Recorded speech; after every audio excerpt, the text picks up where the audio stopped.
양소영 변호사의 상담소 양담소를 찾아주신 여러분 환영합니다. 양소영입니다. 6세 조카 폭행 사망 사건에 항소심이 있었습니다. 재판부는 선고에 앞서 법정 질서를 끝까지 지켜달라고 당부를 했지만 선고가 끝날 무렵 법정은 전쟁이 난 듯 소란스러웠습니다. 6살 조카를 수차례 때리고 학대해서 결국 숨지게 한 부부의 형량이 크게 줄어든 데에 대한 반발이었습니다. 6살 조카를 무차별 폭행하고 학대한 끝에 숨지게 한 임면수신 부부에게 재판부는 왜 감형을 해준 걸까요? 법무법인 승인 양소영 변호사입니다. 네, 이 부부는 살인죄가 인정이 돼서 1심에서 모두 징역 25년을 선고받았습니다. 그런데 이번에 있었던 항소심에서 아동학대 치사만 인정을 해서, 그러니까 살인이 아니고 아동학대 치사로 본 것입니다. 각각 징역 20년, 징역 5년으로 대폭 감형을 했습니다. 죄명이 또 바뀌었으니까 또 형이 줄어들게 된 거죠. A씨와 B씨 부부는 지난 20년부터 조카를 맡아 키우게 됐는데요. 이들 부부는 아이가 양손을 들고 벌을 서게 하는 방식으로 체벌을 하기 시작을 했고 손바닥이나 엉덩이를 때리는 체벌을 하다가 점점 강도가 심해지면서 학대로 나갔습니다. 아이는 지속된 학대로 건강이 좋지 않은 상태에서 머리를 수차례 맞고 응급실에 실려갔는데 결국 숨을 거뒀죠.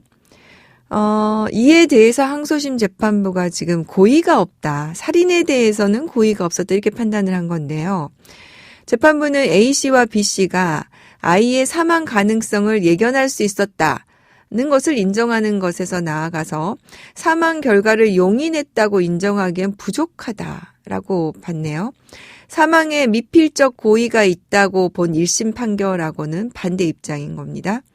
재판부는 A씨가 우발적으로 범행에 이르렀고 아이가 의식을 잃자 인공호흡과 심폐소생술도 시행을 했고 B씨는 자발적으로 119에 신고하고 아이 상태를 정확하게 진술을 했다라고 해서 그러니까 살인을 하려고 이런 행동을 한 것은 아니고 학대를 하다가 사망에까지 이르렀다. 이렇게 본 건데요. 재판부는 또한 이들 부부가 학대로 상처 입은 아이를 병원에 데려가진 않았지만 몸에 연고를 발라주는 등 노력을 했기 때문에 방임했다고 단정할 수는 없다. 이렇게 봤습니다. 자, 그러니까 처음부터 고의를 가지고 하진 않았다고 하는 건데 이제 미필적 고의라는 것은 법률적인 개념인데 내가 살인을 해야 되겠다고 생각을 하지만 이 정도면 죽을 수 있다는 것을 알 수 있는데도 불구하고 그것을 멈추지 않은 경우에 이제 이걸 미필적 고의가 있다고 볼 수 있는 부분입니다. 자, 이거를 미필적 고의로 볼 것인지, 학대하다가, 치사에 이른 것으로 볼 것인지에 따라서 달라지는 부분인데, 글쎄요, 우리 국민들이 이 부분을 납득할 수 있을지 모르겠습니다. 저도 변호사여서 하는, 법이라는 것이 참 어려운 주제예요. 어떻게 판단하는 것이. 그런데 이제 가장 중요한 것은 법이라는 게 결국 우리 사회생활에서 우리가 판단하고 우리가 살아가는 생활에서 어떤 규칙을 정할지에 관한 게 법이라고 생각을 하는데 일반인이 생각하기에 받아들일 수 있는 판단, 일반인들이 생각하기에 받아들이기 어려운 판단들, 그런 것들이 판결 나올 때마다 저도 참 헷갈립니다. 이것이 맞는 것인지. 일단 아이가 사망한 데 대해서 너무 가슴이 아프고 아이를 위해서 어떤 결론이 나는 것이 좋은지 문제이기는 한데요. 이런 행동들에 대해서 우리가 아이를 이렇게 어린아이를 때리고 학대하는데 살인에 대해서 미필적 고의가 없다고 함부로 이렇게 생각할 수 있는가 이렇게 좀 안타까운 마음이 듭니다. 이 사건에 대해서 대법원이 어떻게 볼 것인지 좀 지켜봐야 될 것 같습니다. 화나고 답답하고 억울한 당신의 법률 고민 함께 풀어볼게요. 오늘은 최지연 변호사님 함께 하겠습니다. 안녕하세요. 네, 안녕하세요. 오늘 준비된 사연 만나보고 얘기 나눠보겠습니다.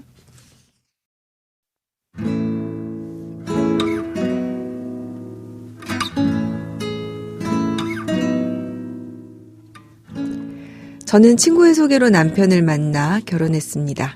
당시 남편은 사람 일은 모르니 좀 더 살아보고 혼인신고를 하자고 저를 설득했고 남편이 하자는 대로 했습니다. 남편은 시골에서 돼지를 키웠고 저는 남편을 도와 함께 돼지를 키우며 힘든 육체노동을 하면서 지냈습니다. 그렇게 시간이 흘러 5년이 지났는데 여전히 남편은 혼인신고를 할 생각을 하지 않습니다. 시어머니가 뇌출혈로 쓰러지셔서 제가 병간호를 했고 시어머니의 장례도 제가 주도적으로 진행을 하면서 마지막까지 며느리로서 최선을 다했습니다. 그런데 1년 전 남편의 주머니에서 모텔 영수증을 발견했습니다. 남편에게 추궁을 하니 저 몰래 동네 지인과 외도한 사실을 순순히 인정했습니다. 그 지인은 저희 부부와 함께 여행을 갈 정도로 친한 사이여서 너무 큰 충격에 빠졌고 남편과 불화가 심해져 매일 부부싸움을 했습니다. 이후 남편은 부부싸움을 할 때마다 폭력을 쓰고 심지어 제게 헤어지자고 요구를 하면서 친정으로 가라면서 폭언을 쏟아냅니다. 저는 이제 어떻게 해야 될까요?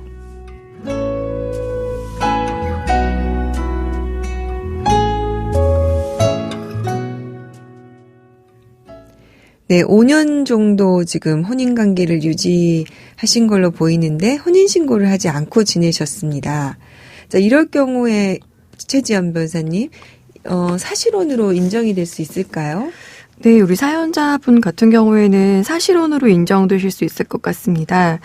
사실혼이 뭐냐면은요, 사실상 부부면서도 이제 혼인신고를 하지 않았기 때문에 법률상 부부로는 인정할 수 없는 상태를 말하는데, 사실혼은 당사자 합의에 의해서 사실상 부부로서 공동 생활이 존재하게 되면 이제 사실혼이라고 인정을 하고 있습니다.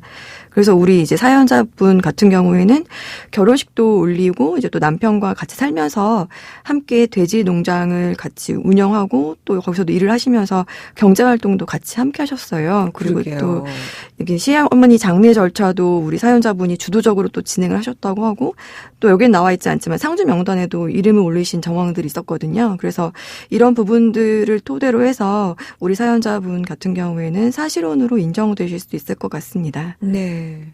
지금 보니까 남편이 부정행위도 있고요. 폭행도 있고, 혼인 파탄에 책임이 있는 걸로 보여지는데, 오히려 지금 부인한테 헤어지자고 요구를 하면서 친정으로 가라, 이런 상황입니다. 자, 이런 경우에 사연자분은 어떻게 대처하는 게 좋을까요? 이제 사실혼 관계에 있으시다 이제 하더라도 이제 법률혼이랑 좀 마찬가지로 사실혼의 경우에도 부부 간에는 이제 동거와 부양 또 협조 또 정조를 할 의무가 있는데요.